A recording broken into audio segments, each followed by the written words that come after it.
Hey, let me show you how you can pair your Sony WH-1000XM3 with your Android tablet.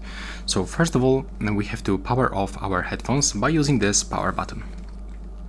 So when you click on this button, this indicator will be not turned on. And then all we have to do is just to click and hold this power button until this indicator turns on and starts blinking quickly. There we go. Now release this button. We are in the pairing mode. You will also hear the voice notification in your headset. Right now we can go straight to the Bluetooth settings on our Android pad. Go to the Bluetooth, tap on this switcher to turn on your Bluetooth, and from available devices list you have to select your WH-1000XM3 headphones. Accept the pairing.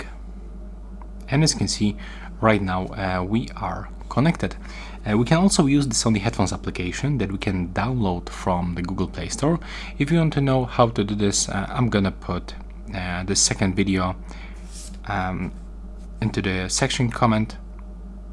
comment section, so it will be pinned as the first comment under this video. So that's all, bye bye.